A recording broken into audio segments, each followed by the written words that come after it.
Hi, everybody. Today's Monday, November 10th, 2025, and our friend Larry Johnson joins us. Yeah, Welcome back. we still get to be friends, huh? Okay, I keep trying to wear out my welcome, but all right, let's go. That's that never can happen. Oh, okay. You you're just a good heart. Larry, please subscribe and hit like button, helping us reaching more people. And let me start, Larry, with what's going on within the MAGA movement. Hmm. And Ben Shapiro is doing everything to cancel Tucker Carlson. And I don't know if he's going to be that big, powerful to do that, but he's trying to do everything.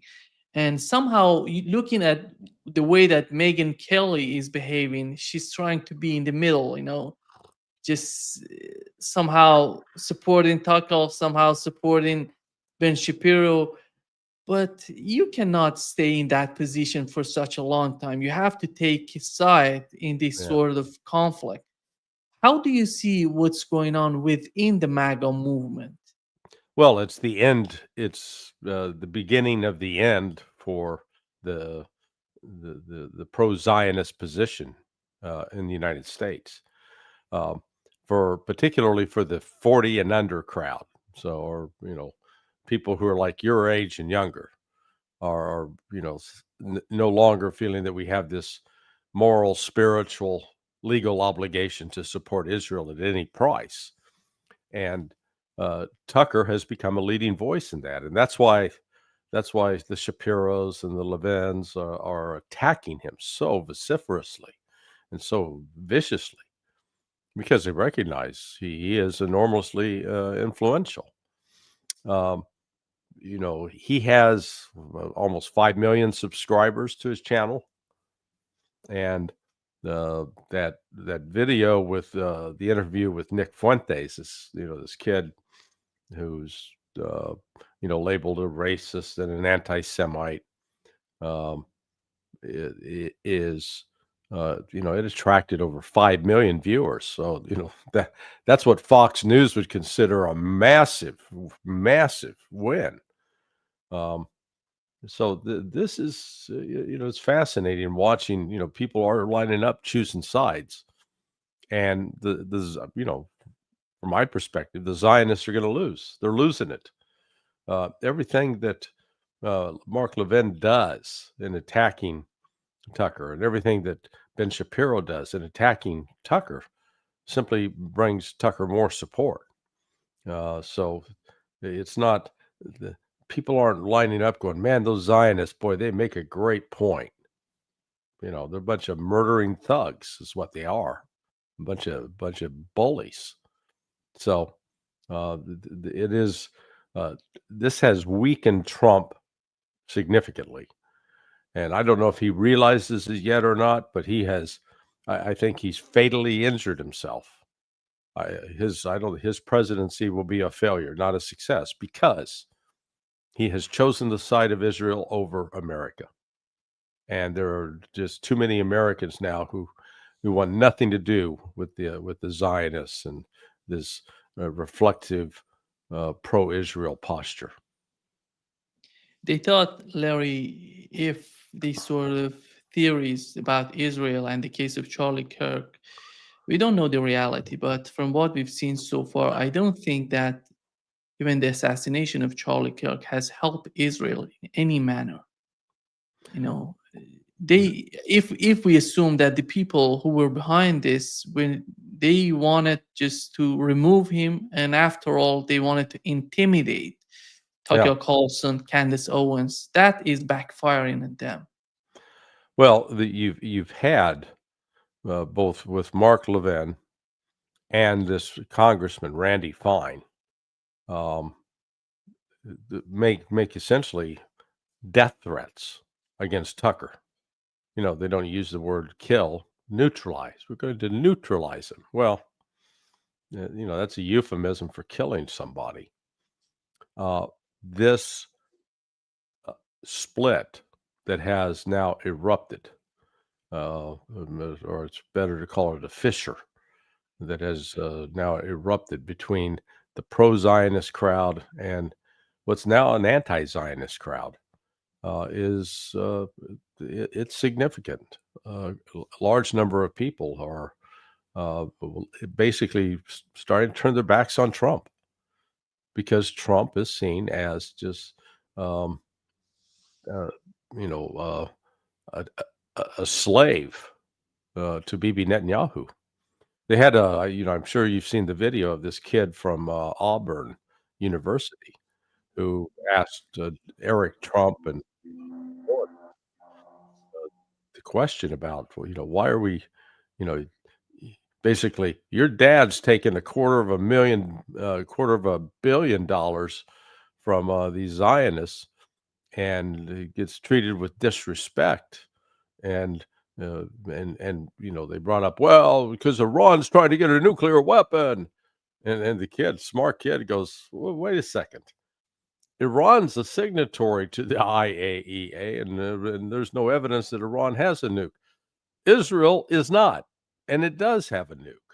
So, where is our priority? So, those kinds of ideas being expressed, they're out in the open now, and you're not going to get those back in the bottle. They're trying to remove Thomas Massey from his position in Kentucky, and he was talking about Miriam Adelson spending $20 million against him. And I'm so happy that I don't know if you saw his interview. He's talking about the Trump administration, and there is still in his vision there is still some sort of hope in the Trump administration and the people working for Donald Trump. And here is what Thomas Massey said. It's somehow similar to what we talk all the time talk about the Trump administration. Promised us which we would put America first. And I think there are still voices in this administration. You've still got J.D. Vance. You've still got Tulsi Gabbard. You still RFK Jr. You still got calmer heads that could prevail. They were not persuasive in this case, clearly. Well, somebody was persuasive. AIPAC is very persuasive. For instance, the Israeli lobby in Congress. If you look at my colleagues' feeds now, they all look the same. They're all tweeting the same message that we've got to support Israel and we've got to do this. Yeah, and he's exactly talking. What's happening, Larry? In my opinion, is that they're trying to see J.D. Vance as the next enemy of the Zionist movement in the United States. They're trying to somehow attack J.D. Vance because they don't see him as their friend. They see him as someone that can be a threat in a for the next presidential election. They don't see him that much the way that Donald Trump is to the Zionist movement. They don't see him that way. And it seems that they want to do whatever it takes to remove him from any sort of possibility to get elected in 2028. Well, what has happened is that the Zionists, the Israelis, exercise over the U.S. politicians. It's been alleged in the past. You saw with John Mearsheimer, for example. Stephen Waltz was his co-author. When they wrote about the American-Israeli lobby, boy, they got labeled immediately as anti-Semites, but it didn't really take off. It didn't raise the level of concern about them among a number of Americans. Geez, that was 12, 15 years ago.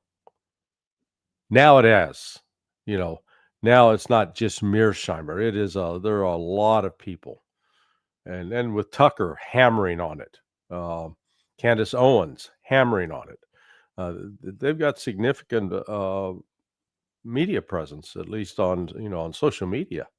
So it's now taking root. And then when again, what Trump is doing to Massey, stupid, absolutely stupid, because you're basically making a martyr out of the man. I'd never heard of Thomas Massey a year ago. Now I know exactly who he is, and it's raised his profile, and the message is resonating among many Americans. So this, the relationship between the United States and Israel is in the process of fundamentally changing, and it's not going to go back to what it was, of this, you know, close relationship where we do whatever uh, Netanyahu and his crowd wanted. Yeah, it's into a new era, and I think you'll see the United States increasingly uh, distance itself. Not right now, but that's coming. That we will not be reflexively supporting Israel. Did you watch the interview that Ben Shapiro had on CNN? He's arguing that Tucker Carlson has changed drastically, and he doesn't know what is the reason of this sort of change in Tucker Carlson and his position in his comments on what's going on in the United States and outside of the United States. But when we look at Tucker Carlson, and before he was in Fox News, he was trying, he had some sort of limitations in the way that he talks. When Mhm. you're working for a network, that much, Fox News, a huge network. And when you come out, you decide, you study, you learn more things, you study by yourself instead of getting the notes from other people. That's Well, the main. yeah. What I mean, what look, Tucker. I think the primary um, force changing Tucker's, what he talks about, how he talks about it, is um, let's call it his conversion to Christianity. Or, in the past, he was like, let's call him a nominal believer. You'd say, "Are you Christian?" "Yeah, I'm a Christian," but he never really. It was not something that guided his actions. Now it is. And one of the points he made in that interview he did with the kid Nick Fuentes, he says, "Look, it's against Christianity, this blood libel, to blame, to say it's the Jews, or it's the Russians, or it's if you take a group of people and you put a label on them, he said that's wrong. You got to judge them by their actions." Um, something that's genetically based. In other words, uh, you know, you're not born a Zionist. A Zionist is something you choose to become. It's something that you choose to believe. You decide, yes, I believe there's this magical deity that, thousands of years ago decided that we, if we're Jewish, that we're very, very special. And this deity loves us more than everybody else and gives us permission to go kill everybody.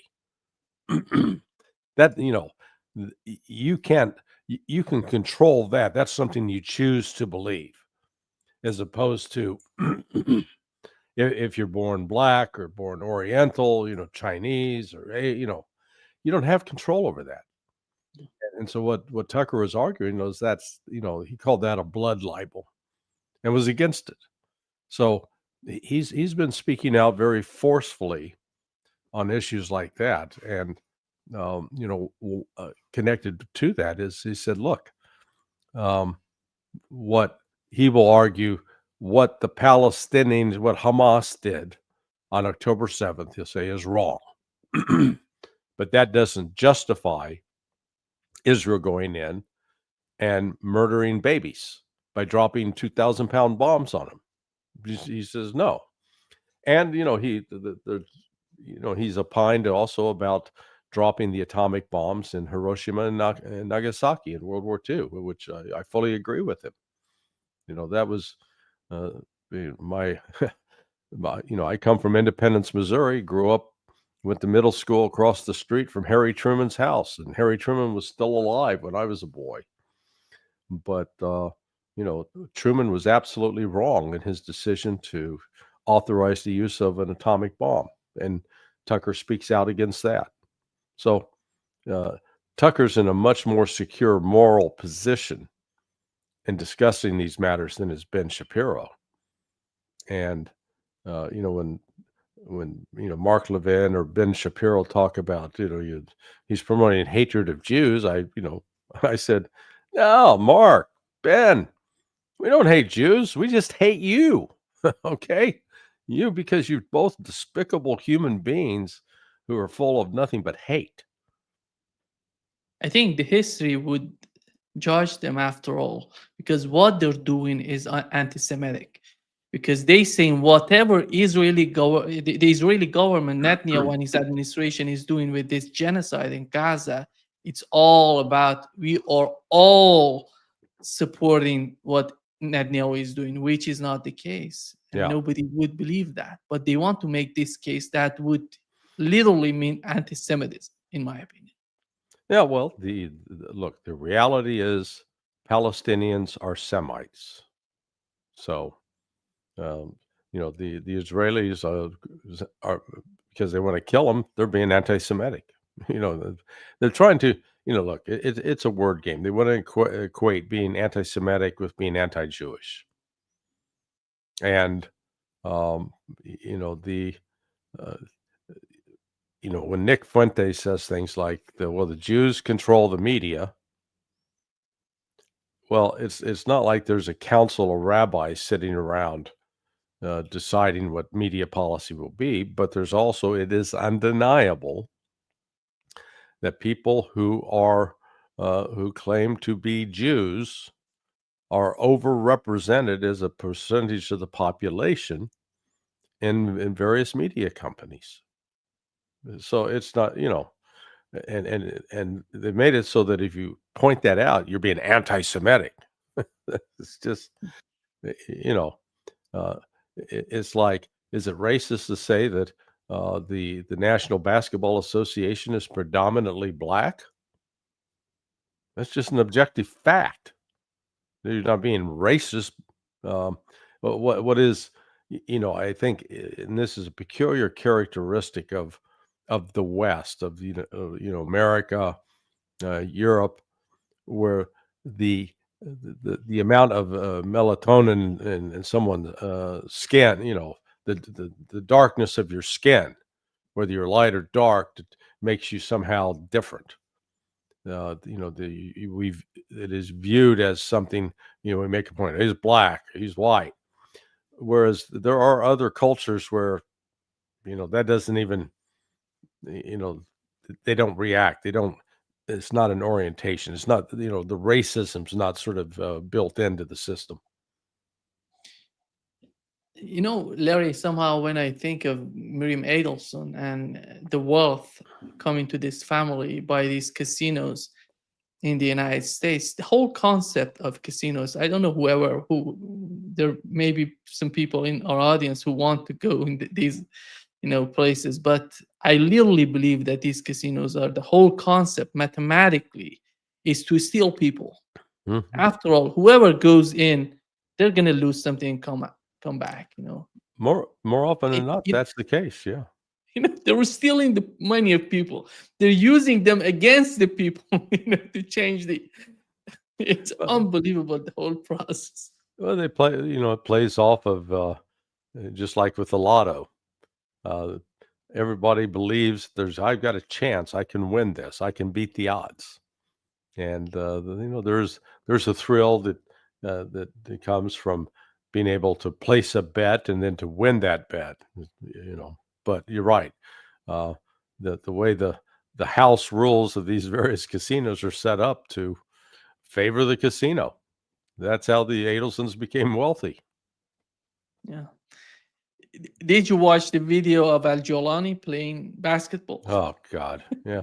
Well, I'd like to see Al-Jolani against Obama. I think Al-Jolani would kick his ass.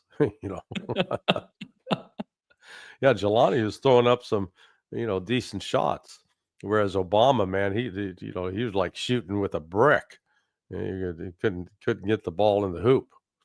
He's well trained, but well, it just goes, to exploit the myth that just because you're black doesn't mean you know how to play basketball, or that was, Obama could then blame it on the white side of his, legacy. He had a white mother, so she's the reason that he couldn't, shoot a basketball worth a damn. But yeah, it's sick. Here is, al-Shara, aka al-Jawlani, who is, I don't use the term terrorist to just, capriciously. He was the head of an Islamic extremist organization that believed in killing other Muslims because they weren't, devout. They were seen as apostates because they held certain beliefs. He killed Christians. And, we're giving him a big old bear hug and just pretend he's just a regular guy. So, if nothing else, it exposes as a fraud the U.S. policy about combating terrorism. That we got this war on terrorism. It's not. Good God, it's 24 years old. Going back to September 11th of 2001, 24, a quarter of a century, unbelievable. And it's been used as an excuse to build up the defense budget, number one, but also we've used it as an excuse to justify killing people that we don't like without, I mean, it's conditioned a large segment of the U.S. population into accepting that the U.S. government can go murder other people without reason, without justification. Just as long as we label them a terrorist, it's okay. We can kill them. And it's seen as, we're preventing terrorism by killing them. So we prevent terrorism by engaging in terrorism. It's just, it's sick. And when you look at, go back and look at all the U.S. military operations in Afghanistan after 9/11, we killed a lot of Afghan civilians. We didn't actually, none of those Afghans that we were killing were actually involved with 9/11. Bin Laden was a major force in that. Khalid Sheikh Mohammed, they weren't Afghans. Yet we use that as an excuse to go into Afghanistan. And, before people start saying, you're ignoring it was the CIA. Look, the fact is that the U.S. intelligence community had a relationship in the past with bin Laden, and most likely was involved in some form or fashion. Ryan Dawson has put together an excellent movie, and I encourage everybody to go watch it. You can find it on BitChute and Rumble. But all of that said, terrorism has just become an excuse for the United States to carry out some illegal, immoral actions. Yeah. Here is the creation of al-Jawlani, Larry. Here is the U.S. diplomat Robert Ford talking about how he, together with the British intelligence, created or somehow rebranded al-Jawlani as statement. Here is what he said. Starting in 2023, a British non-government organization which specializes in conflict resolution invited me to help them bring this guy out of the terrorist world and into regular politics. And at first, I have to tell you, I was very leery of going. I sort of had images of me in an orange jumpsuit with a knife to my throat. But after talking to several people who had gone in, and one of whom had met him, I decided to take the chance. And so the first time I met him, this guy's name, his nom de guerre was Abdulkader Jawlani, but his actual name is Ahmed Shara, which he only revealed to the world after he captured Damascus in the Blitzkrieg of December 2024, about 5 months ago. First time I met him, I sat down next to him, and I'm literally as close as I am to Roy, and I said, this is all in Arabic, I said, never in a million years could I imagine that I would be sitting next to you? Long beard, in fatigues. And he looked at me, he speaks very softly, and he said, "Wala ana, me neither."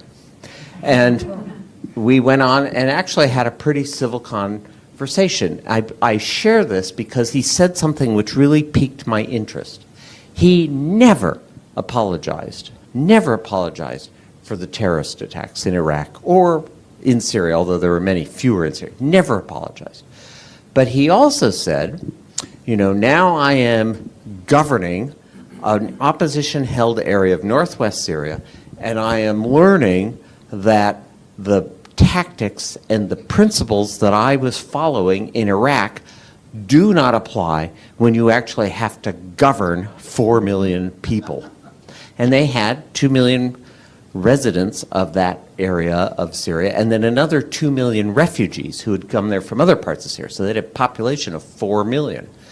He said, I am learning to make compromises. I was very struck by that. So that was in March 2023, just over 2 years ago. We went back a second time. Larry, he literally is doing whatever he was promising to this guy. He said that, but he's killing the people in Syria. And what was amazing to me, Larry, he wasn't mentioning, he's a US diplomat. He's not talking about CIA. He's talking about MI6 being interested. What is that, Larry? From all of us in Ukraine, the same. They have the upper hand. Who are these people and who's supporting them? Their army is not that big. The country is not that powerful. Industry is not that much influential. And what is that? And who's supporting them? You mean the Brits? Yes, I'm talking about MI6 and the way that they're manipulating everything. Yeah, if you get someone like Tom Luongo on to talk about the influence of London as a money center, and the connection between the bank, if you will, the banking interests of London, which have been global over the years, are aligned with the intelligence services in the UK and in the United States. So it is, we like to believe that we live in this a world that's black and white, where we can sit down and say this is right, this is wrong, and I believe we do live in that kind of world. But what we see going on here in this case, that he's coming out in the open and admitting that are we in favor of killing people because of what they believe in, or where they were born? We would say, oh well, no, we're against that. And yet here we have a U.S. diplomat cozying up to being a new buddy with al-Shara, aka Jelani, who still believes that his version of Islam is the only true version, and that if you do not subscribe to that it is entirely appropriate for him or his followers to kill you. So, and the United States has a long track record, and it goes back to the Soviet invasion of Afghanistan, 1979, 1980, when the United States then mounts an effort. You go back and say, why we weren't doing this to free the people of Afghanistan, because we aligned ourselves with radical Islamists.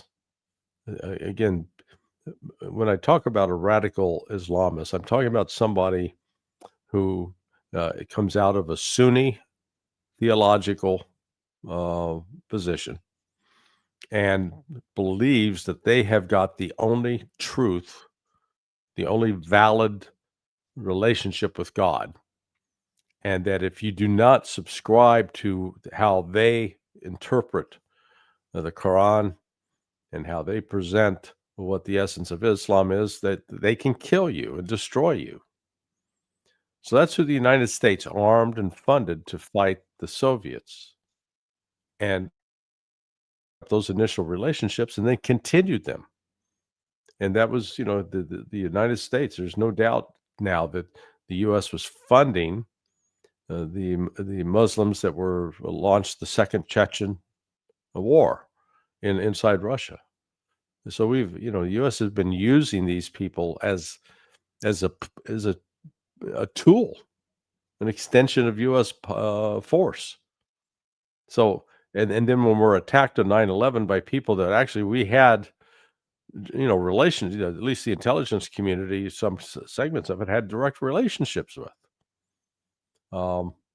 Makes you wonder what's going on. That, the world is not as it seems. No, the United States went to Afghanistan to remove Taliban from power. But during 20 years staying there and, trying to rebuild, change the educational system and all of that, you don't see any sort of evidence that they have tried to use the people who were important in Afghanistan, like Ahmad Shah Massoud. He was one of the main, alternatives for what has happened before the United States going to Afghanistan. And they had this opportunity to invite him, to give the government in the hand of those people who are more reasonable. But they didn't do that. What was the problem with Ahmad Shah Massoud? No, there wasn't a problem. I mean, the United States was backing him, and he was assassinated. Shortly before the attacks on September 11th, 2001. So, the United States was backing him. But again, we decided that we were going to fight the Taliban when the Taliban were not the ones who carried out the attacks. These were not the United States Central Intelligence Agency had a relationship and was trying to cultivate, if you will, recruit several of the hijackers. I do not believe that the attacks on 9/11 were carried out at the direction of the CIA. But if you want to make the case that the CIA was in a position that they could have stopped it or had facilitated and enabled some of the actors, yeah, I think that's true. But you go back to the first attack on the World Trade Center in '93 with Ramzi Youssef, and again, once you get into the relationship between Ramzi Youssef and his uncle Khalid Sheikh Mohammed, Khalid Sheikh Mohammed was really sort of the brains, the visionary, and putting together various operations. Now, did he have relationships with the CIA? Probably. Was the CIA directing him and calling the shots? No, I don't believe that. But again, it shows the world. That world's not black and white, where these are the terrorists and we're the good guys. As we just saw in the clip that you played, here's a U.S. diplomat cozying up to al-Jilani, and Jilani had murdered Americans. Now you could say that it was justified, attacking American soldiers. I grant you, I do not classify that as terrorism. If you're wearing a uniform and you're involved with military activities and you're attacked and killed, that's called war. So that doesn't fall under the category of terrorism. But he didn't just do that. The people under his command were responsible for killing women and children and slaughtering people, Christians, Alawites, and other Shia. So, and yet now we've cleaned him up and he's acceptable. He's okay. Even he didn't apologize for what he has done. He didn't regret what he has done. No, he said, I'm going to be different this time around. Yeah, a firm believer. Yeah. Larry, we've learned from the German Defense Minister Boris Pistorius. He has declared that Germany can reinstate mandatory military service at any time. What does Germany need that?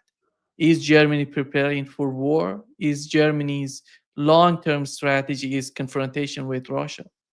Well, I just wish him good luck with that. Go ahead and do it. That's what we're witnessing is so many of these failed politicians in Europe um, making threats, talking in a very belligerent fashion. But actually, when it comes time to actually act and do it, they back down. There is a great, I saw it, I think it's on TikTok or, I've seen it posted on Facebook. There's this little tiny Chihuahua. And Chihuahuas generally are pretty nasty little dogs. And there's a glass patio door, the sliding glass door. And on the other side is this Great Dane, this big dog. And that Chihuahua's sitting there going, "Rah, rah, rah, rah, rah, rah, rah, rah, rah." And then the owner opens the sliding glass door, and then the dog goes, "Rah, rah, rah, rah." Tough as long as there's a barrier there was no risk of getting attacked. But, all of a sudden, once that barrier disappears, all of a sudden they back down.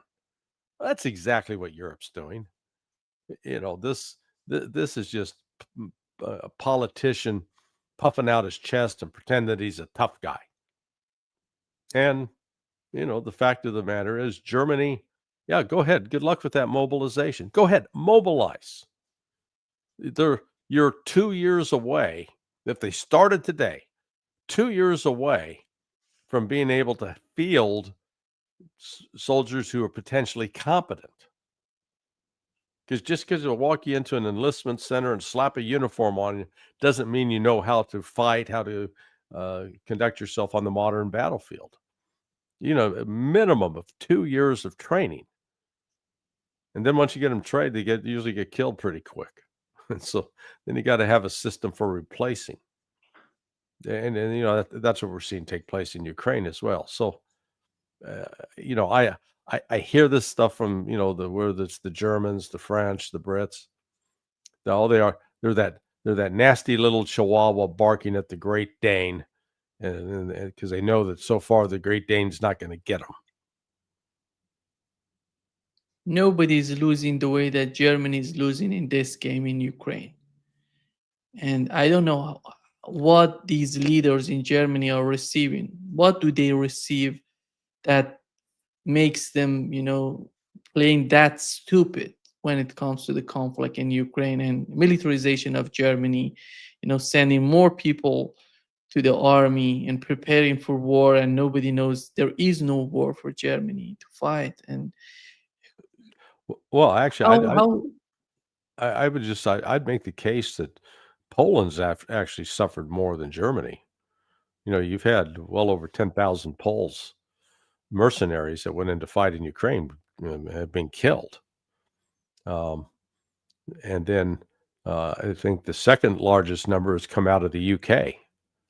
So Germany hasn't actually, they've sold tanks and they've given some military equipment to Ukraine, but they haven't invested it with German citizens in the same level that Poland, UK, Brazil, and Colombia have done far more than the Germans.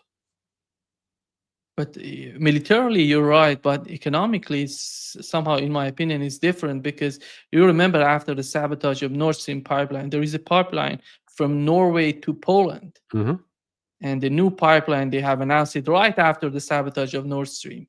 Yeah. That's happening to Poland, just helping the Polish economy. But for Germany, it's not that. That's not the case. And yeah, I mean, it's when this period of history is, when the historians write about this period, what we've been living through over the last, 3.5 years, to be scratching their head, trying to figure out, why did Germany commit economic suicide? Why did they go along with letting the United States blow up the Nord Stream pipeline? And then in the process, sort of happily accept the fact that the United States is, taking, uh, capturing German industry. Companies that were actually employing people in Germany are leaving Germany and coming to the United States. Now that makes Trump happy. Part of his plan to reindustrialize, America. But for Germany, I don't get it. I really, it's an irrational way of dealing with the world. Um, the Germany has been transformed over the last, 30 years with a number of migrants that have come in. And so you got a significant number of Turks that live in Germany and are actually now citizens. Um, but the Germany's reputation as this great industrial country that makes the best, Mercedes and BMW and Audi. That reputation's going away, and it's becoming, it really is. It's sort of toothless. Yeah, they've got a few Taurus missiles, but as a military force, Germany is spent. I think the United Kingdom's role in the whole situation in Europe is so much, you know, unbelievable. Yeah. If the Europe collapses, Larry, they're gonna say we're not part of Europe. We have the partner of the United States. So we go with the United States. You can deal with your problems. And at the same time, they're advocating Ukraine to be part of the EU, when they're not part of the EU.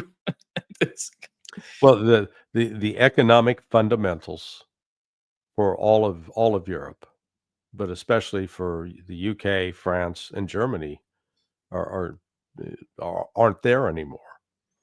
Um, None of those countries sit on a store of natural resources that make them an essential economic partner. Where some other country has to say, "Oh yeah, boy, we need what you produce." So they lack the natural resources. There was a time when they had this industrial power. Um, really, the modern industrial age started in the United Kingdom in the 19th century. But they're shredding or shedding factories. So, they're not building new factories and they're not producing essential items. So they've been financialized. So, that foundation is no longer there. They are headed for, um, extinction. They don't have the fundamentals to survive as a modern society going forward.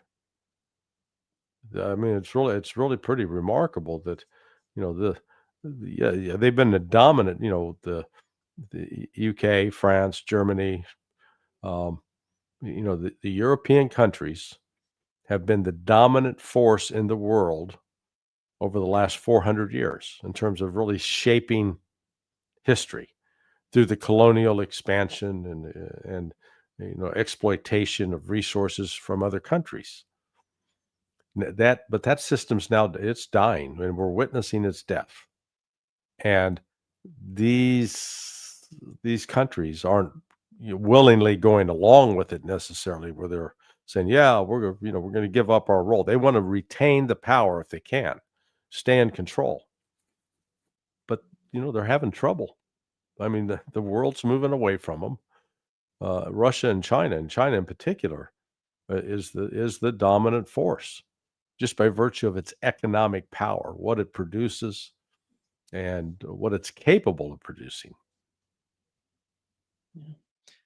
Larry, how does Russia want to put an end to the conflict in Ukraine with the realities? with what they're witnessing with the Trump administration. Every time they're changing their mind and talking about something new. I've seen that you posted on your website here is sonor21.com, and you talk about Lavrov and his position. What is the point that you're trying to make, and how Russia is going to manage the communication between them and the Trump administration? Well, there were two meetings last week in Moscow. The first dealt with Russia's position, basically with arms control and restarting nuclear testing. Lavrov was not at that meeting. And then, like the next day after, there was another national security meeting that Lavrov did not attend. So that spun up, rumors and speculation in the West that there was a split between Putin and Lavrov, that Lavrov was on his way out, that he wasn't, welcome. Or then the alternative explanation was offered. No. What the Russians feared that there was going to be a decapitation strike, that the West is going to hit them with a nuclear weapon in Moscow, and so Lavrov was kept away at a bunker somewhere so he could be the survivor and make the decisions. It's all nonsense. I don't know if Lavrov had a cold or was taking a break, but he came out very strongly yesterday, day before yesterday, again, and completely in sync with Putin's policy, making it very clear that this war is not, they're keeping the diplomatic door open to the United States. Hey, we'll talk, let's communicate, but we're not going to agree to a ceasefire. Well, this peace can only be achieved once we deal with the fundamental causes. The root causes is the phrase they keep using, and that is all about the expansion of NATO to the east. NATO has got to back off. And until that happens, Russia is going to continue the military campaign, and they're going to continue moving to the west. And so the pace of Russian military activity is increasing, not diminishing. So, if the West wants to come in and accept Russia's terms, fine. Russia will say, okay, yeah, we can negotiate on the size of the Ukrainian army, how much is they're going to be allowed to have, but there's not going to be any NATO. That's done, and the territories that have voted to become part of Russia, they're staying part of Russia. They're not going back to Ukraine. So, anything else you want to talk about? That's the attitude of the Russians. They're going to win this militarily. I do not see this ending with a negotiated settlement. You mean an army that is acceptable for Russia, the Ukrainian army? That army is not able to attack Russia deep, and which means that no long-range missiles. And well, I wouldn't call it necessarily an army. I think they'd be looking at something more like a national police force. Territorial. Just for the security of the western part of Ukraine. Correct. But, a conventional army and, Russia's going to prevent that from developing in Ukraine. And they'll achieve that either through negotiations or through coercive force. They'll simply, they will completely surround the southern and eastern portions of Ukraine. And so that's what left is a rump state that is not going to have much military power and certainly will not have a lot of economic power. No, Ukraine is in the process of dying. Zelensky wants 25 Patriot air defense systems, and these 25, I don't know how many of them are. Is Israel providing Ukraine with any air defense system? Yeah. Do we know if they have received from Israel recently, or they're going to receive in the future? I want a Lamborghini for Christmas, okay? So just because I want a Lamborghini doesn't mean I'm going to get it. Just because they want 25 Patriot missile batteries, where are they going to get it from? Look, it's not like these things are sitting in a warehouse with dust growing on them because they're not being used. And even if you get the launchers out, so if he's talking 25 launchers, that's a lot.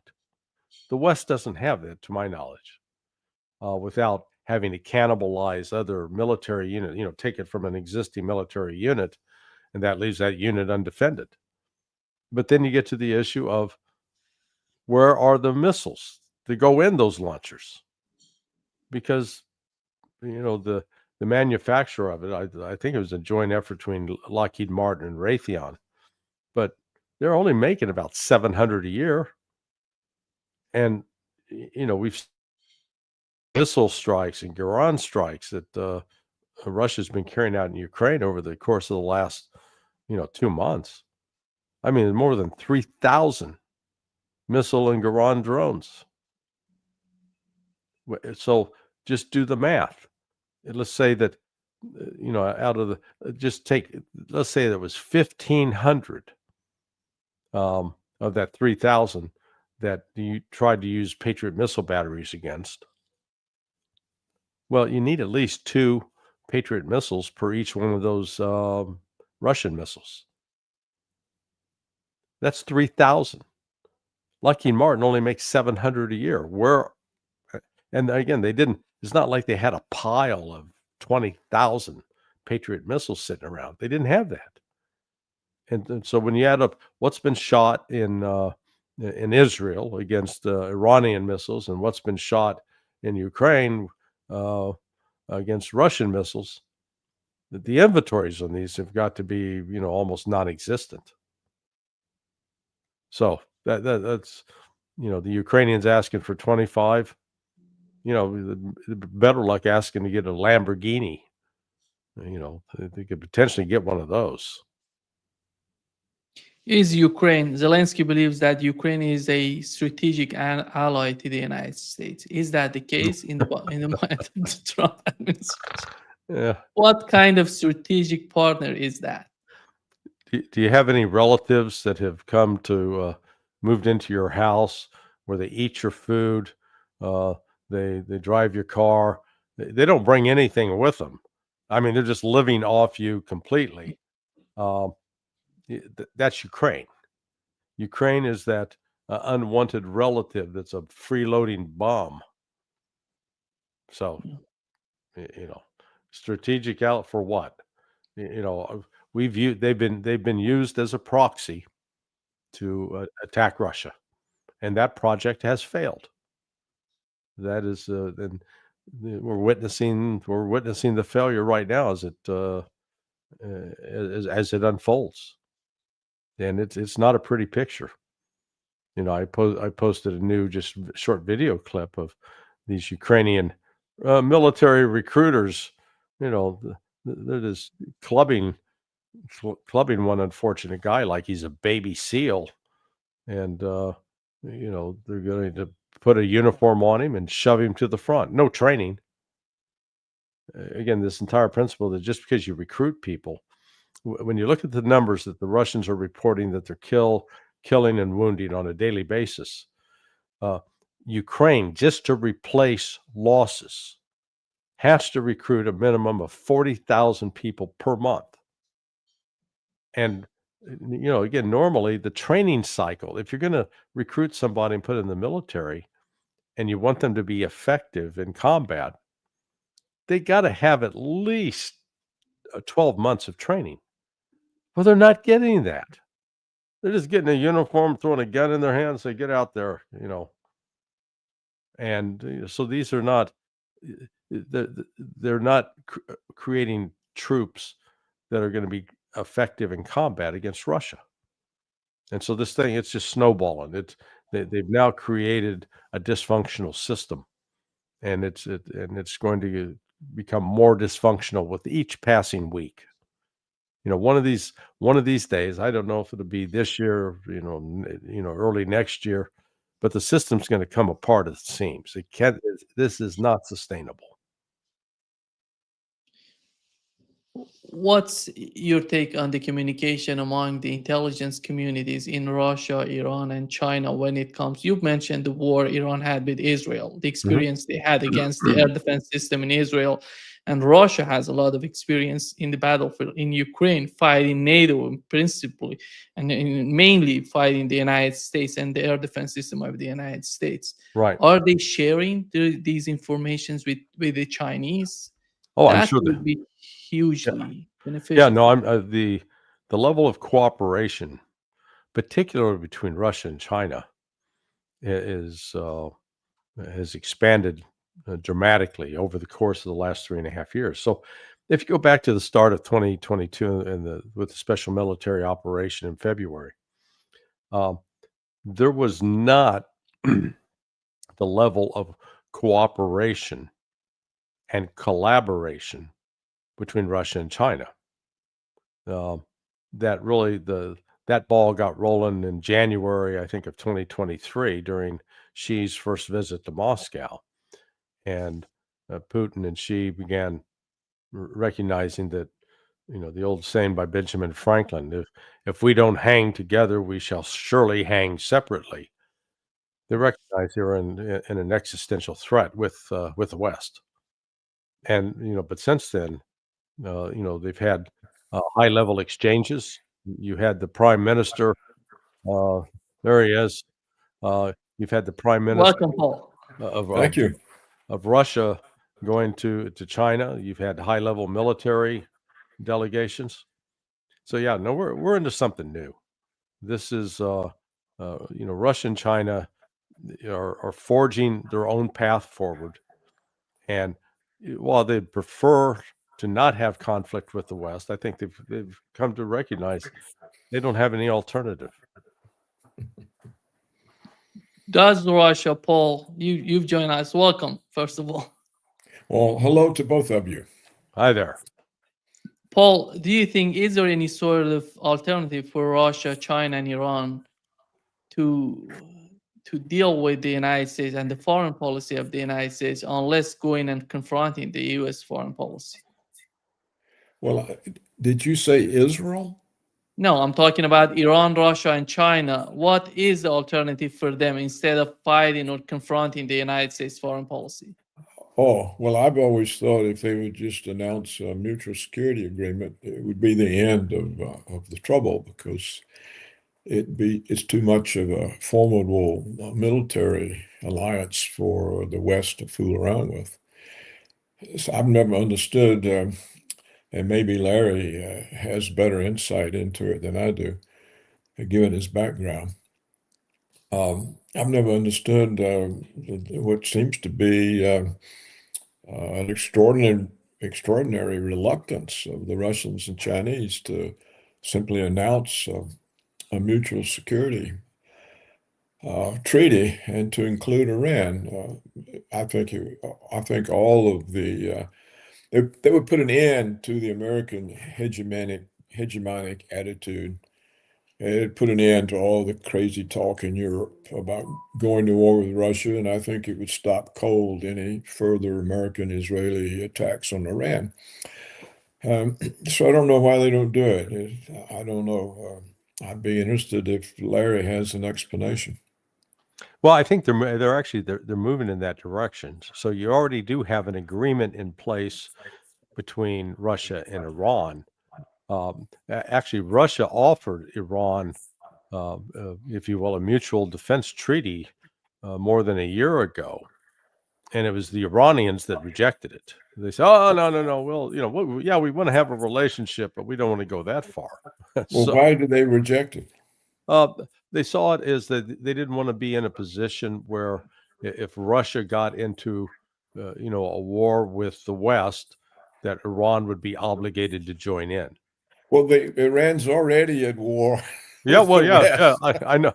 That was see, and that's what we've seen a complete reversal of Iranian foreign policy vis-a-vis Russia and China since the 12-day war.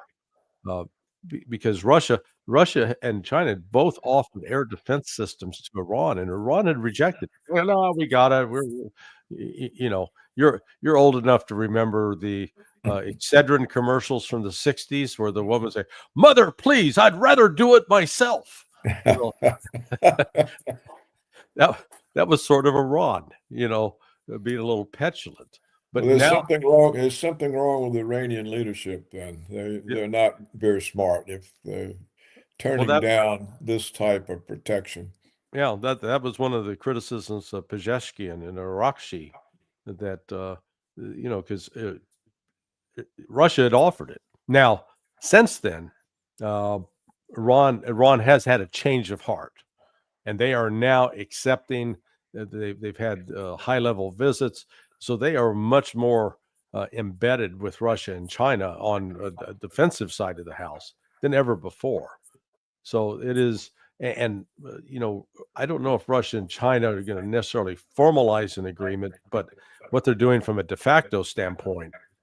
And look, we recognize that the worm has started to turn in the United States, where the Rand Corporation, 4 or 5 years ago, was insisting, we had to confront China. It's this military threat.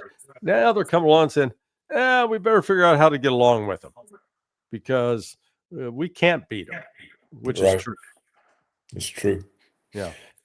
Well, how long do you think it will take before Russia and China and Iran do what they need to do to stop all of this conflict? If they wait too long, this thing could spin out of control.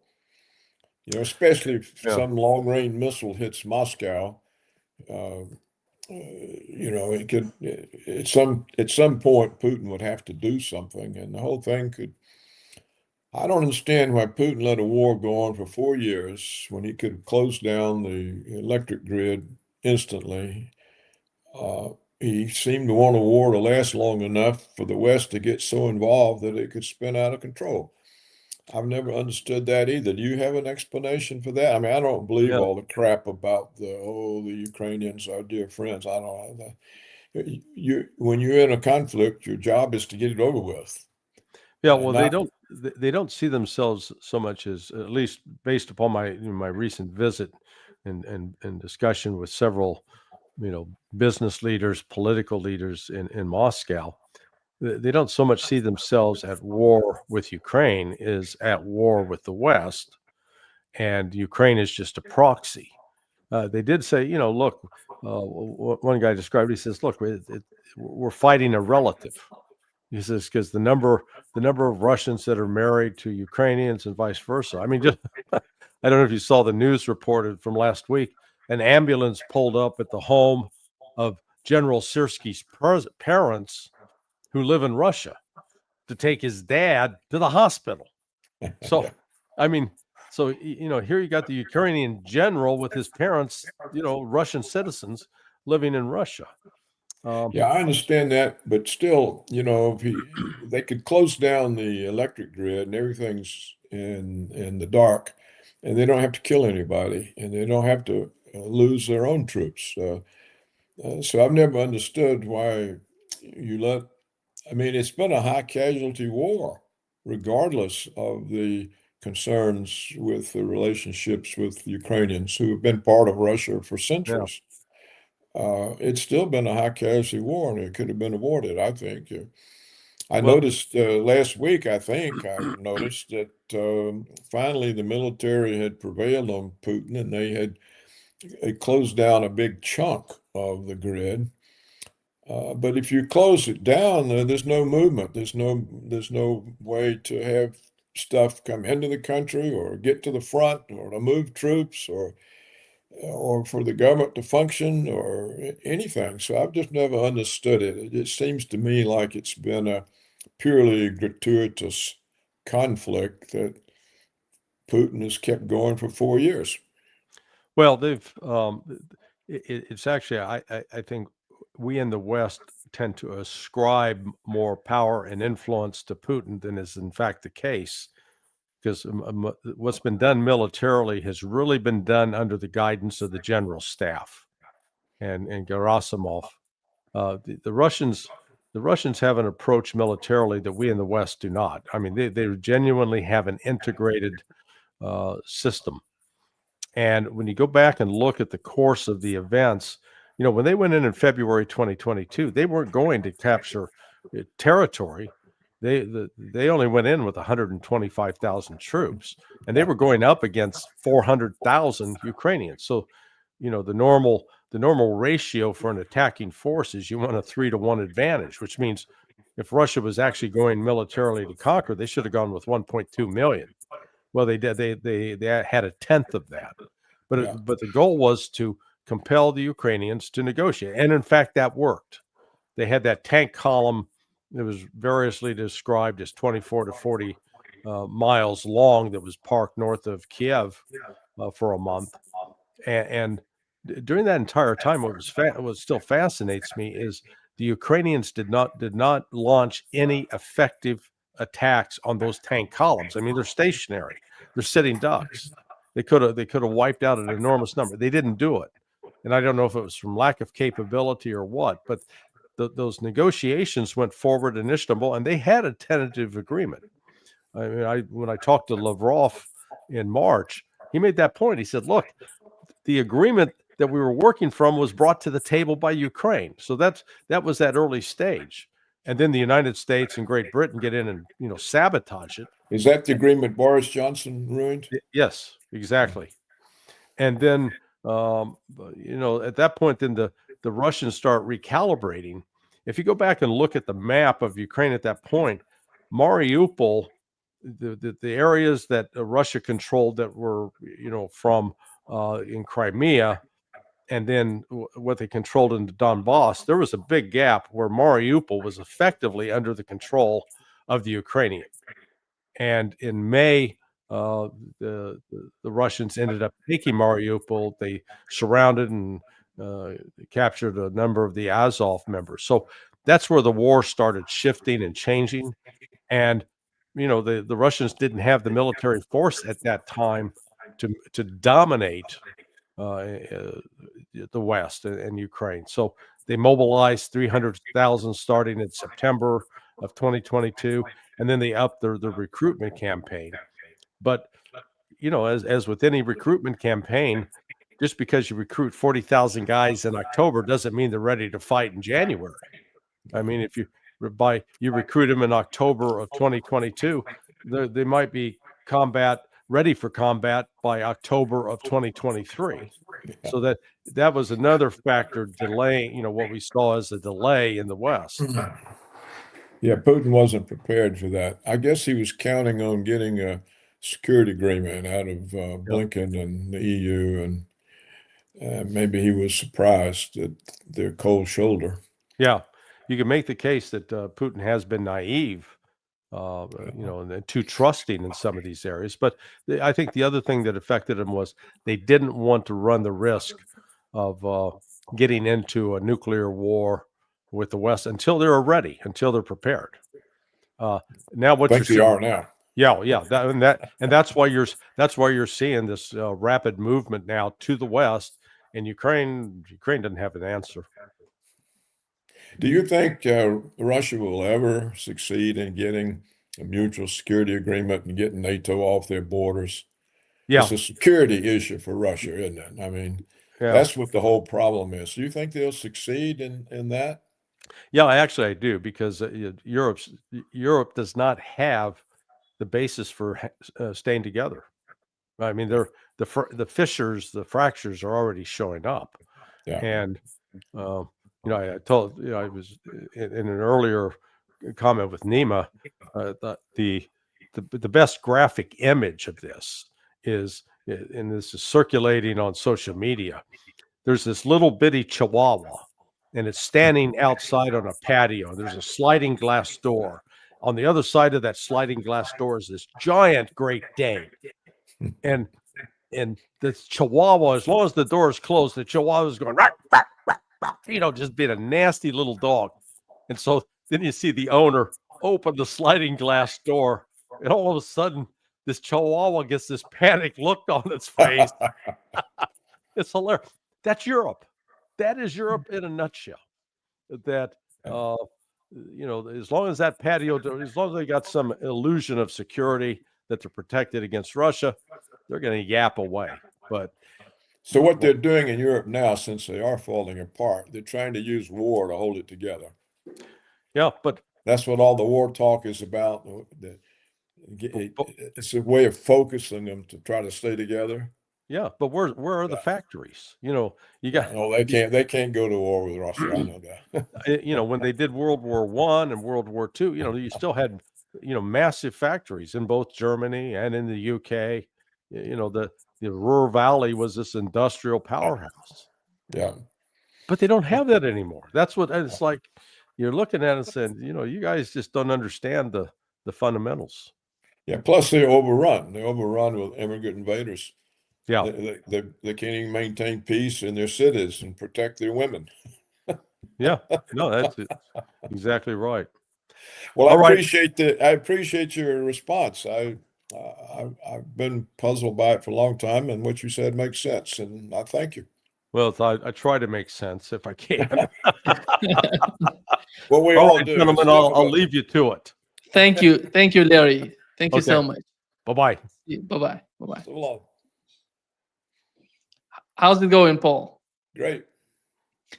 Paul, let me start with what's going on within the MAGA movement. I know that you care a lot about what is going on in the United States and the support to Donald Trump being elected in the United States.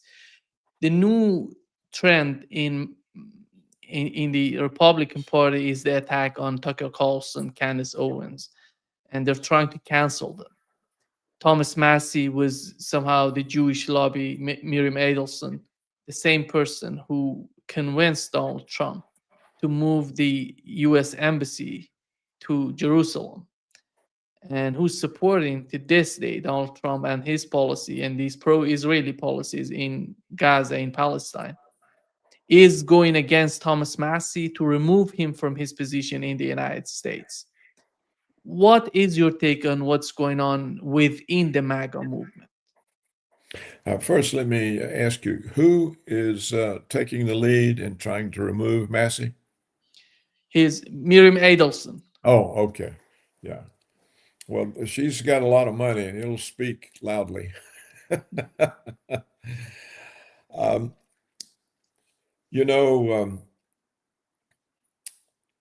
don't think I can answer that with any conviction. Tucker Carlson and Candace Owens are holding Israel accountable for the enormous crimes which they clearly created. I saw today that the prosecutor general in the state of Turkey has now issued an arrest warrant for Netanyahu for genocide. So things are starting to kind of, well, I couldn't say they're turning against Israel, but people are starting to speak up more. And a lot of the younger people in the MAGA movement are convinced that Israel killed Charlie Kirk because he was leading, he had started criticizing Israel, and he was leading the youth in the MAGA movement away from the commitment to Israel. And this was seen as very dangerous because the youth would be the rising generation and then fairly soon decision makers. And so they eliminated him. All of this shows that Israel is feeling a bit shaky compared to what they're accustomed to feeling. And it also shows a separation between the youth, including the ones in universities, who have been oppressed for criticizing Israel. But it shows sort of a split between the young MAGAs and the old MAGAs. A lot of the old MAGAs are Christian Zionists, and they go to evangelical churches where they learn that it's America's fate to protect Israel. It's God's will for America to die for Israel. And so you've got two different views now. inside the MAGA movement of Israel. Now, why is it important? Israel's a tiny little place and all of that. Well, they've essentially bought and owned the United States. They own the Congress, the media, entertainment, Wall Street. I mean, the universities, some of the states. We've talked about it before. There are red states, like even real red states like Texas and Florida, in which the state governors have supported laws and gotten them passed. That if you criticize Israel, you can't work for the state, you can't have a state contract. So that's a powerful position that they have, and to see the kinds of attacks that Candace Owens is now making, that Tucker has made, that the people Tucker interviews sometimes,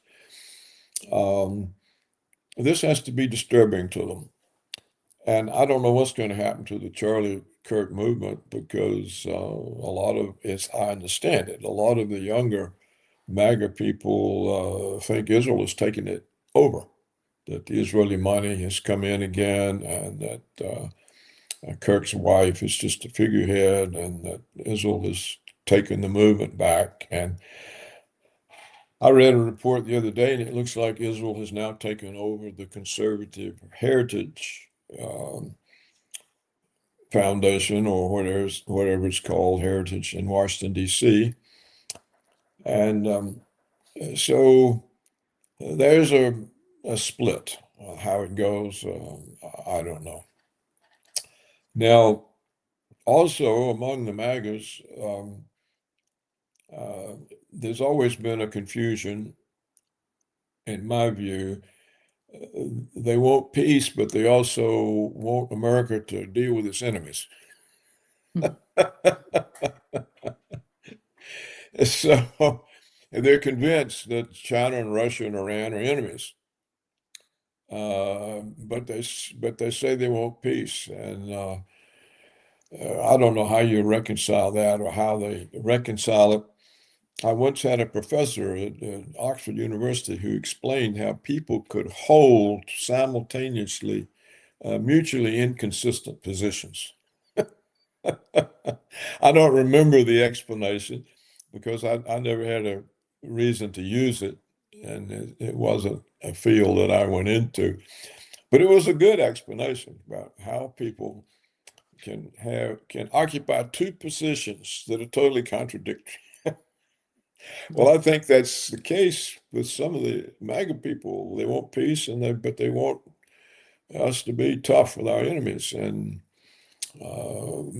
more weapon spending and all of this. So I don't know. I don't know whether MAGA consisted of several groups whose issues are different, but that Trump kind of was a blanket that covered all the issues. And so I don't know whether the importance of issues to the different groups it cause more splits. I don't know. So I don't know what to say about it. We see the very interesting development of this Mamdani, who's mayor of New York, and what was once and perhaps still is the capital of international capitalism. now has something of a communist or a mayor. It seems like it was the college-educated youth that was a big component of his victory.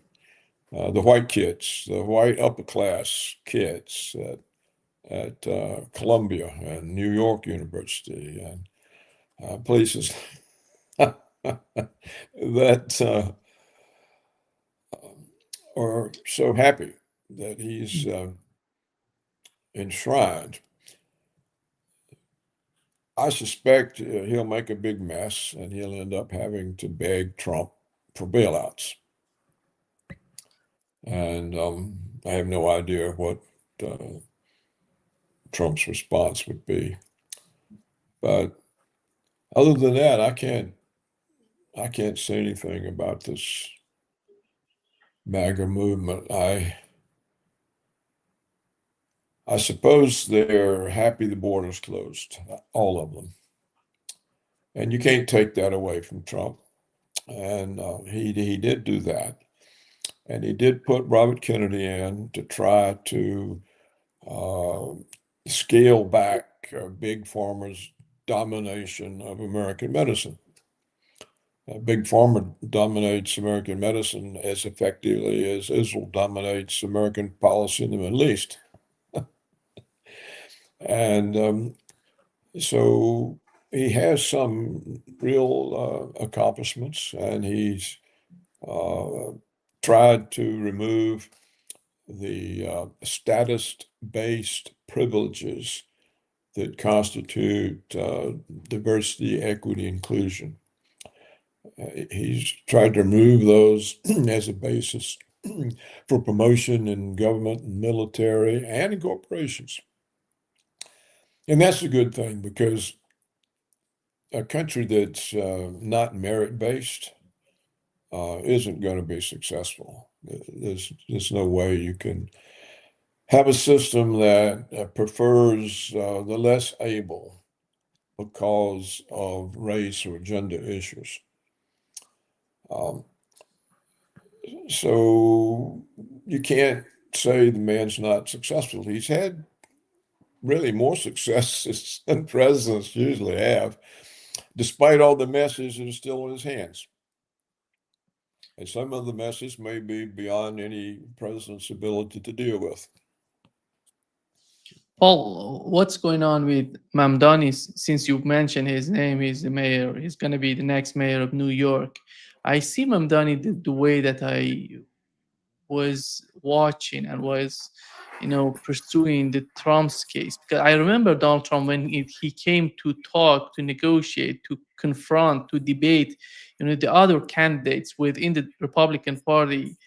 The very moment that he captured the eyes of the audience, the ears of the audience, was the moment he was mentioning the war in Iraq. He said, I was against the war in Iraq. I didn't agree with the war in Iraq. Why did we do that? What was the outcome of that for the United States foreign policy and domestic policy? And he went on, and the people were just cheering the way that he was criticizing the status quo in the United States. The same has happened during the Mamdani. What has happened to him, in my opinion, the watershed moment. All of these candidates in New York were asked about, where do you want to go the day after being elected? Every candidate on stage, they said, we're going to go to Israel. Mamdani said, I'm going to stay in New York because I'm going to be the mayor of New York. I'm going to serve the people of New York. I don't care about it. And I'm not going to define the foreign policy of the United States because my mission is in New York. That's the position. It's somehow the people who are not satisfied with the status quo in the United States. They're trying to find, alternatives. And Trump came out of the same, sort of mindset. The people wanted some sort of change in the United States foreign policy, domestic policy. And Mamdani goes in the same direction, in my opinion. You look at the, 75% of the people under the age of 30, they voted for Mamdani. It's considerable. You look at the polls, and we have to consider what is he bringing to the table. And I think the only thing that we can say, we don't know what he's going to do, and if he's going to be able to do anything that he's talking about. But after all, the people see some sort of change in the rhetoric of these politicians, these people who want to be the next mayor of New York. That's the change, in my opinion. Well, I think that's important. I agree with you. I mean, what competition did he have? The worn out old order, represented by Cuomo, and this unknown Republican that nobody knows anything about, and so it was the allegedly left-wing candidate that offered change, that's talking differently, and he's offering massive changes.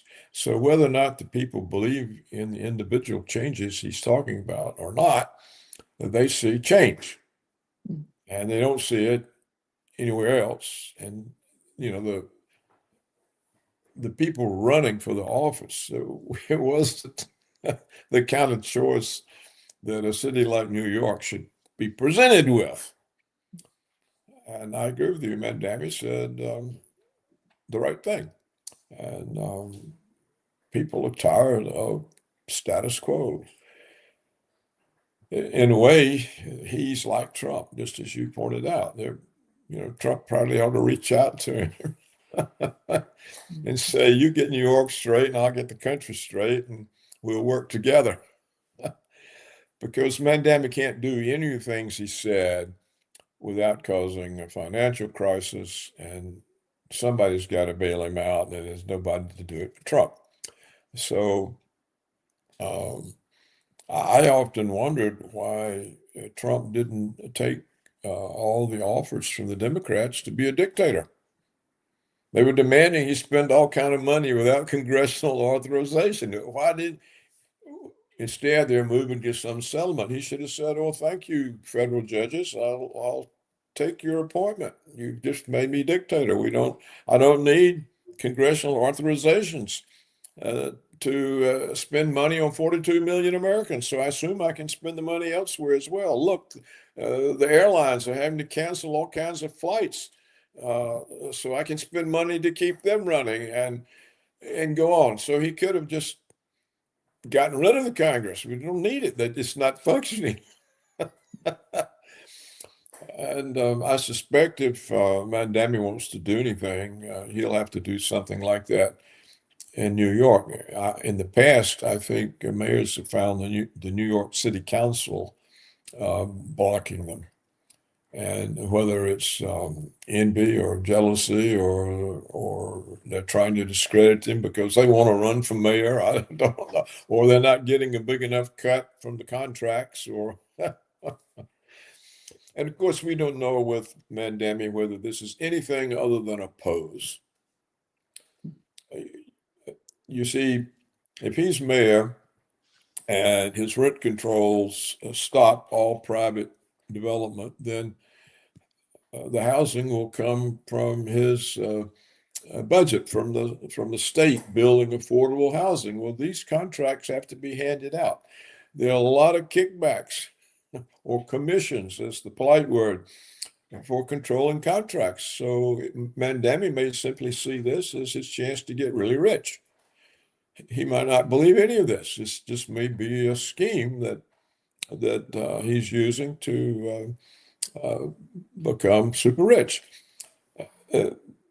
That's normal these days. Yeah. It's much more normal for somebody to want political office for self-enrichment than to serve the public interest. You never get rewarded for serving the public interest because the public never agrees on what its interest is. The public is a collection of different interests, and each one wants its interest served, and you can't serve them all because they conflict. So maybe that's just all it is. Mandami sees government as a way to have a career, get rich, and so he adopts a pose, and it works. Okay, there's no private housing, so I'm building it. And oh yeah, there's going to be a lot of commissions on these contracts. It's the way the military security complex works. The huge commissions from the weapon sales and all the rest. So it may be the notion that he's some kind of a communist or socialist. That's just a guise. We'll see. Or actually, we may never know. He seems to be smart, and he may be able to act this out and get away with it just by saying the right things. Yeah.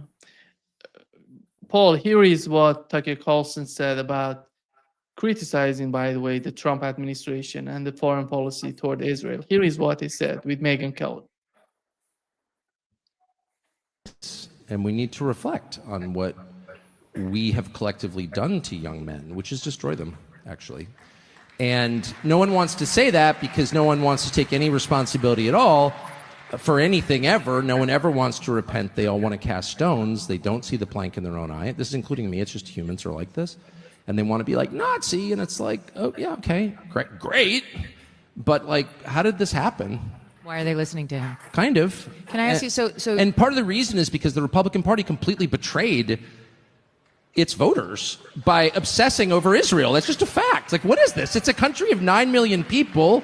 I'm not against Israel. I visited on vacation. I've always liked Jerusalem's my favorite city in the world. I'm not against Israel, but like, why is that the center of our conversation? It's 9 million people, no resources. The only strategic value Israel has is the extent to which we have to defend Israel. But take that out and there's no value at all. I'm not against it. I'm just saying, like, we're a country of 350 million people. We're the most important country in the world. And our politics is, and practically every member of Congress spends all day talking about Israel. And if you're a normal person, you're like, I don't hate Israel. I certainly don't hate Jews. But what the hell is this? But wait. And then it's like, shut up, you can't talk about it. But wait, Why? clarify what you mean. Yeah. And, they're trying, Paul, the movement. There is some sort of movement in the United States, leading by Ben Shapiro and Mark Levin. They're trying to cancel Tucker Carlson. Not just Tucker Carlson, Candace Owens, even Thomas Massey, somehow Rand Paul for the foreign policy. But they are attacking. If you monitor what's going on with their movement, they were attacking J.D. Vance as well, somehow. They see J.D. Vance as a threat in 2028 because they feel if he wins, he's not going to be that much aligned with the U.S. foreign policy as we've seen so far with the Republicans, Democrats, and supporting Israel. That's why they feel some sort of threat, even with J.D. Vance. Mhm. And do you feel as time goes by, these people, Charlie Kirk was removed, in my opinion. Whoever did that and whatever was the reason is not helping Israel. The outcome is not helping Israel. It's backfiring on Israel. And these people like Tucker Carlson, Candace Owens, they were not intimidated by the assassination of Charlie Kirk. They're backfiring. They're getting more serious about the thoughts, the sort of mindset they have toward Israel. How do you see the future of this movement and these people who don't feel that the United States would benefit out of this policy of supporting Israel in whatever they're doing, even if that's a genocide? Well, I don't give it high chances because there's few of them.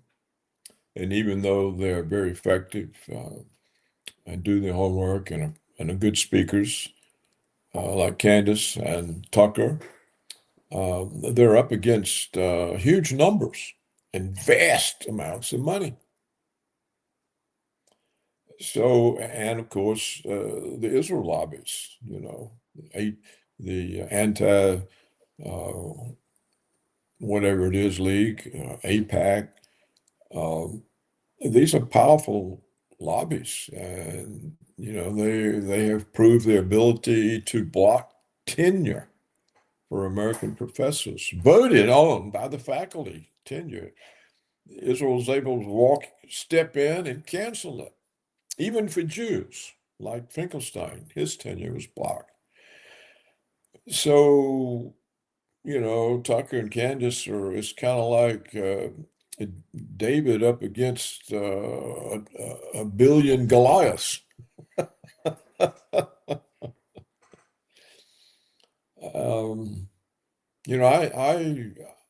I hold Israel accountable.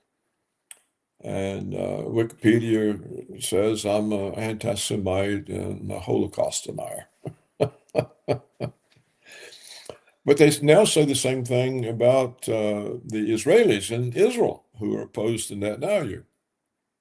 they're now demonized as anti-Israeli.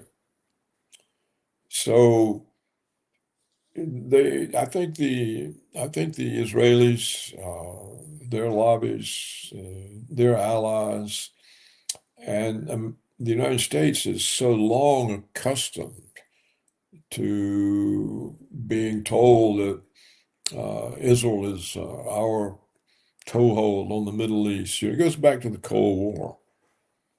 That's how they got all this power. We needed some place to base our opposition to Soviet influence in the Middle East. It's institutionalized. In other words, the support for Israel is heavily institutionalized in every institution in the United States. And so to take it on is you you really are taking on something.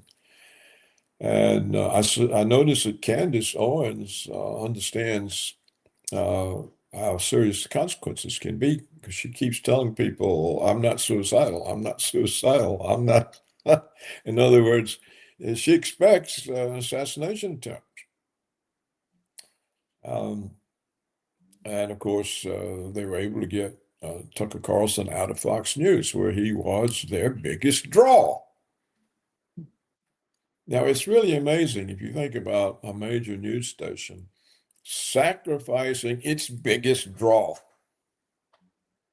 because Israel complains. I think the point you've made, Paul, is so important, that you mentioned these oligarchs. They're so much powerful. They have everything. But after all, the public opinion favors Tucker Carlson and Candace Owens, and that is something that they cannot buy by spending money. It doesn't matter if they want to buy TikTok, if they want to buy I don't know, all these social network, but that's not going to change the policy, the way that the people think and feel about Israel. Well, are you saying that Tucker and Candace will be successful because they have the people on their side? I think as time goes by, these movements, it's not just about in the United States. You see in Canada, in Europe, in all over the Middle East, the leaders, you can argue that the leaders are supporting, they're not doing anything. But you look at the public opinion, even in Turkey, what is the reason? You've mentioned that these people have decided, these countries, when we started this talk, you mentioned that Turkey has decided to arrest Netanyahu. It's not just about Turkey.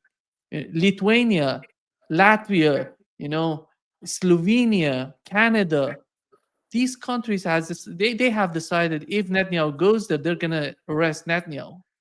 If you were talking about these things before what has happened in Gaza, in Palestine, nobody would have ever imagined that these countries would talk about these things.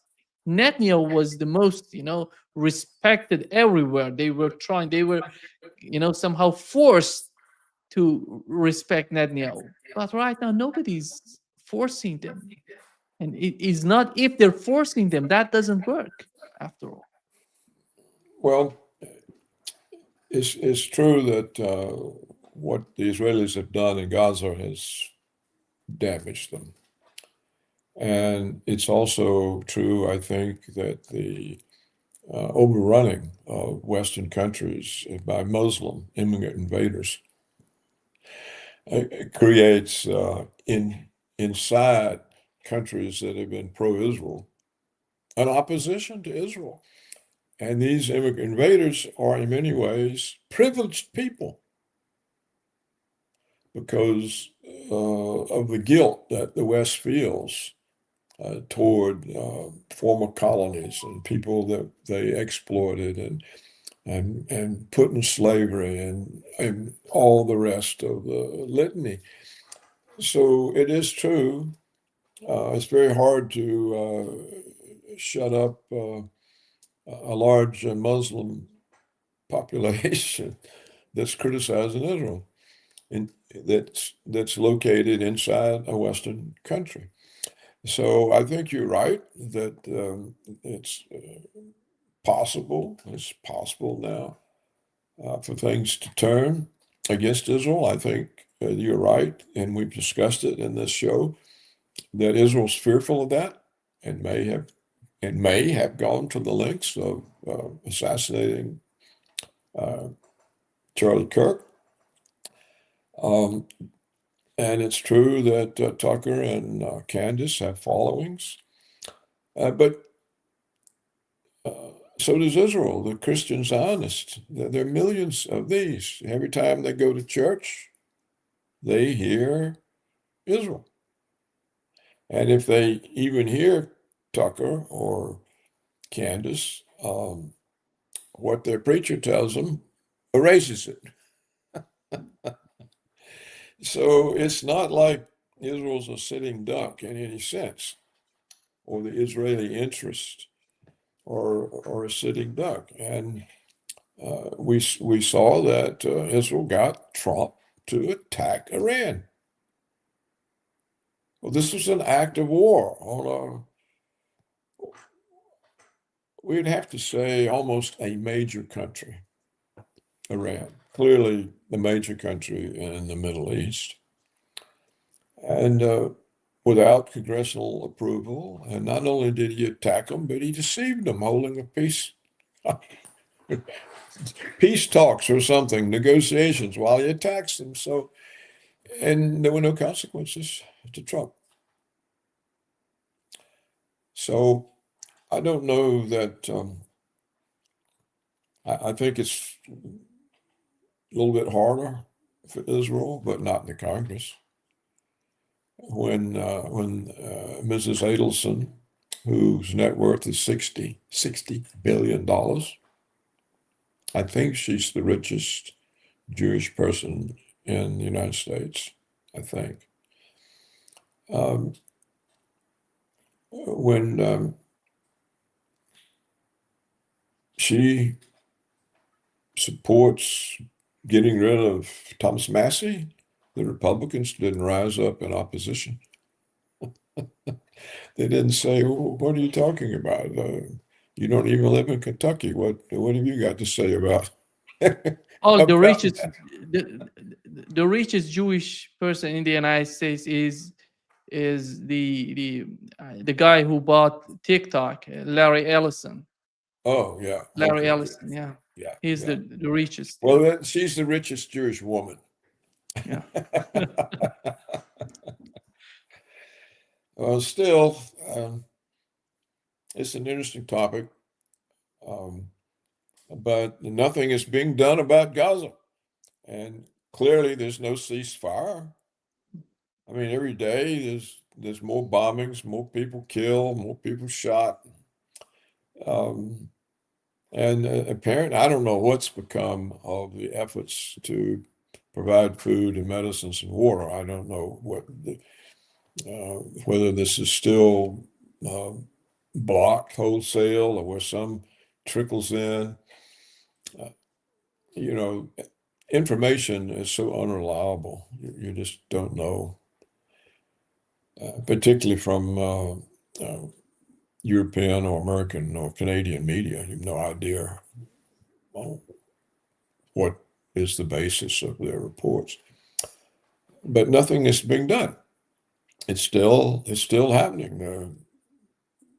Gaza's still suffering what they've been suffering, and no one stopped it.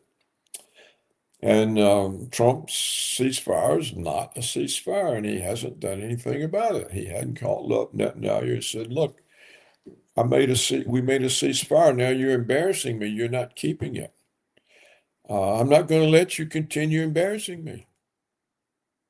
I want to cut you off." He hasn't done anything.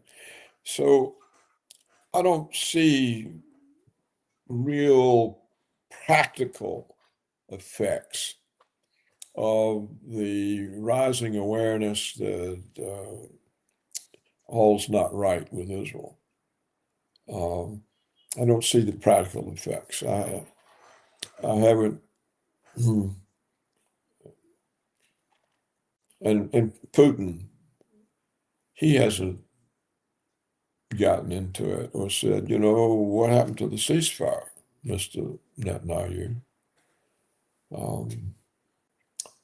So it's quite all right with me if you're correct and that this movement is now going to be loose and run over Israel. They need to be run over. They've been very bad for the world, very bad for their own people, very bad for a lot of countries that the United States destroyed for them.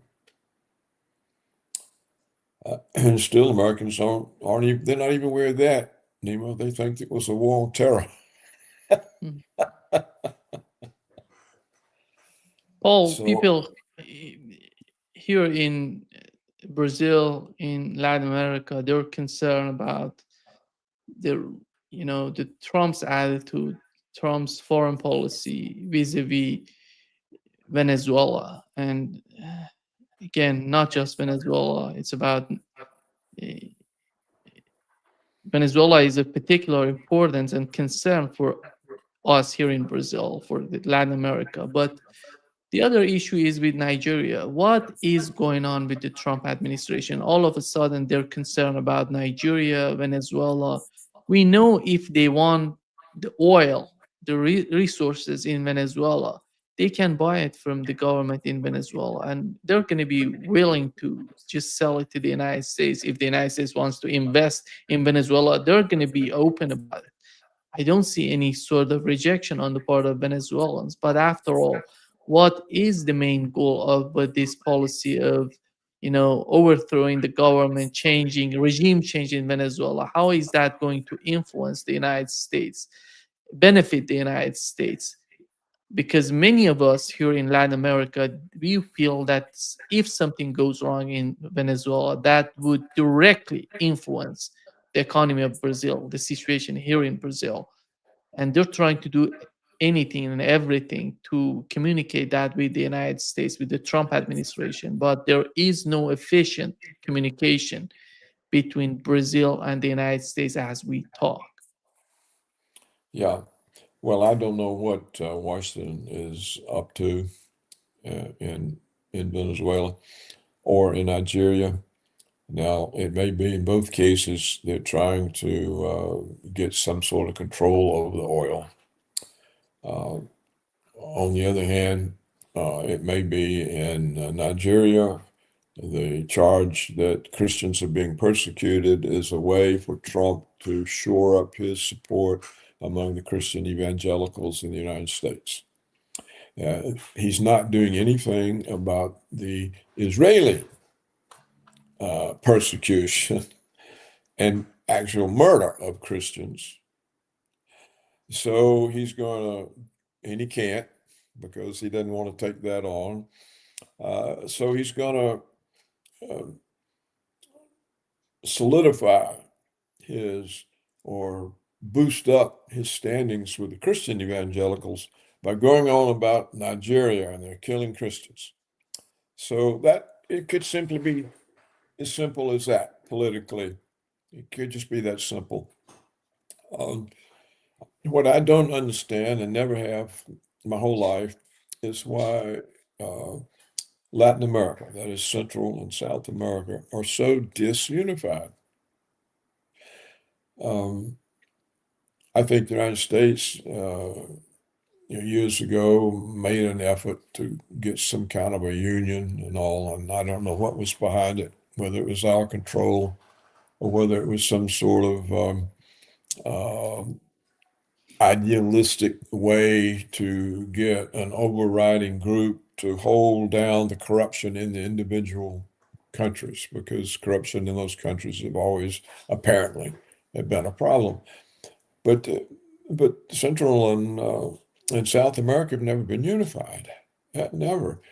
And so it makes it hard for them to resist American domination.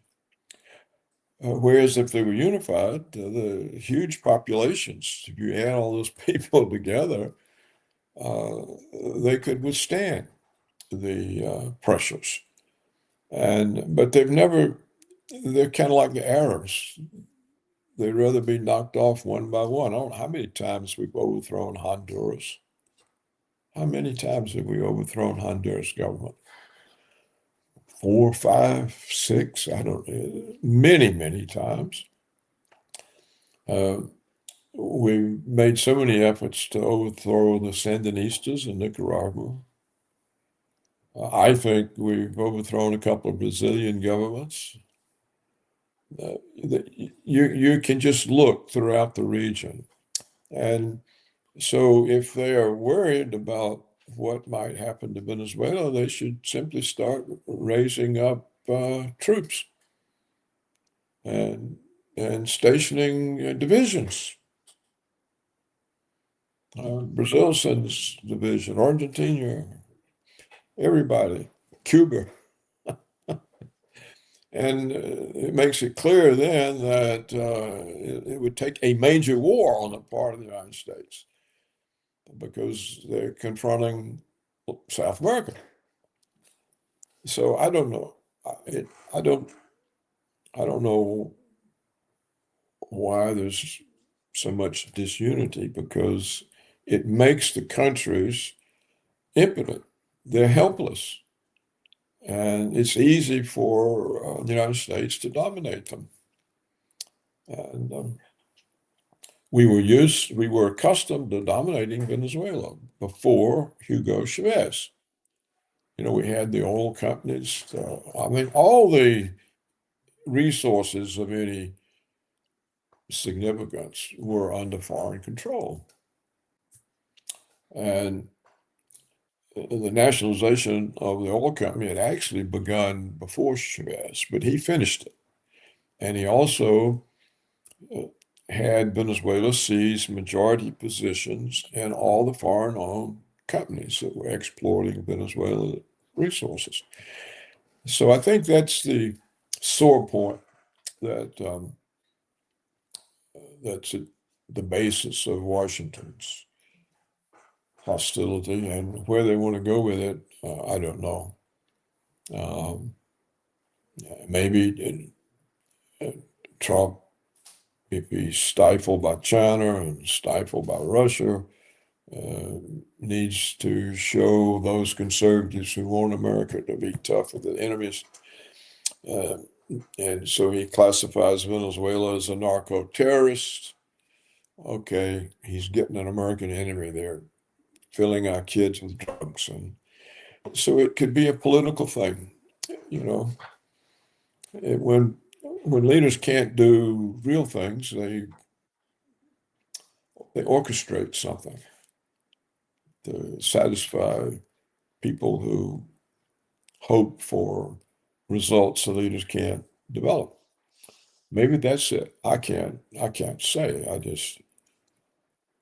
Once again, if the South Americans are disturbed, they should just say, well, we're all increasing our military budget 1% for a while to provide military support for Venezuela. And that probably would be all it takes, because I don't think the United States could get away with mounting a real war. We can bribe the Venezuelan military to have a coup. We can do things like that, but that's hard to do too if there are troops from other countries there. So I don't know.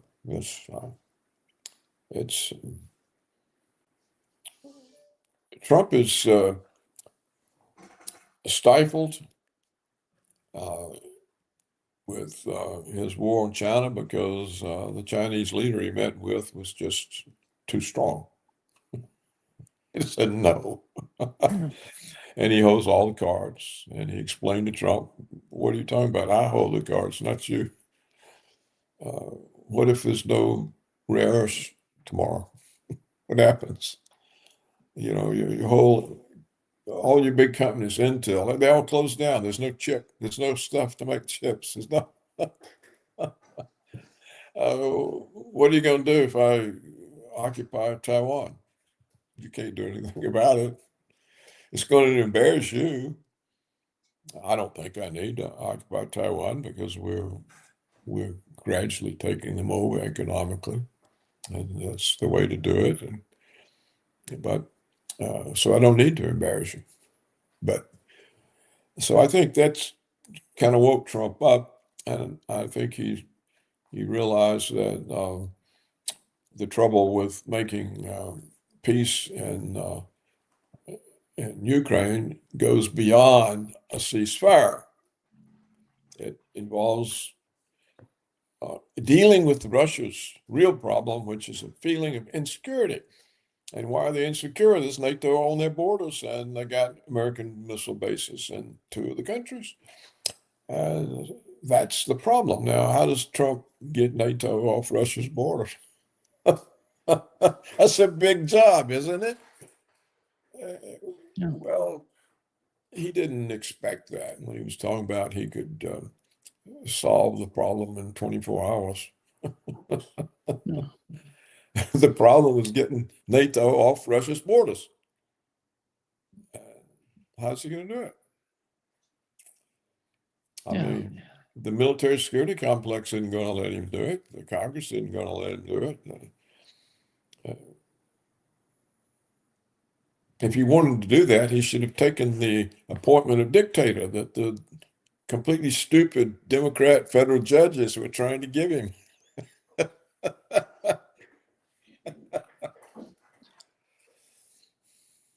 Yeah, it's so much complicated, Paul. The situation with Ukraine, I think, it is the most complicated, case for the U.S. foreign policy. The case of Ukraine. And the Well, main factor, in my remember opinion, now, Paul, is the United Kingdom. the United whole Kingdom has reason, changed Donald Trump's mind. yeah, but remember, the whole reason for Ukraine is we wanted it. We spent $5 billion buying assets, people inside Ukraine, organizing the Maidan Revolution, overthrowing a government, setting up a government, building an army, equipping the army, training the army, sicking the army on Donbass to force a Russian intervention because we thought a Russian intervention would hurt their reputation. We would call it an invasion of Ukraine, and all of Europe is next, and it would weaken the government, and we can put more sanctions and do more and more and more, and it was an effort to get rid of a constraint on American hegemony, which is Russia, and that's what it was all about. It really had nothing to do with Russia, except that the American foreign policy sees Russia as a constraint on hegemony, our hegemony. And so this was an effort to remove that constraint. That's what it is and was.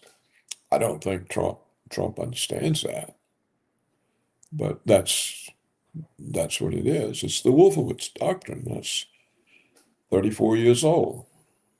And so the whole way it's discussed all this time during all this war is totally false. So nobody in the foreign policy community ever talks about it in a real way. It's all spoken about in a false way. They've created a false reality. They explain everything in terms of a concocted tale that bears no resemblance to any facts or truth. And the media keeps that narrative protected, and the officials do. So how do you deal with Russia's feeling of insecurity? And if they don't deal with it, sooner or later, something very bad's going to go wrong. Yeah, exactly. Thank you so much, Paul, for being with us today. Great pleasure. Well, thank you, So- Nima. Thank you. And also thank you for the short chat you allowed with Larry. Yeah, Um, that was great. yeah, yeah. And I look forward to next Monday. See you. We'll see See what you next happens in the meantime. Yeah, exactly. All right. I'm sure there are going to be a lot of issues to talk about. Send me the URL. Yeah, I'm going to send it to you. Okay. Bye. Goodbye. Goodbye.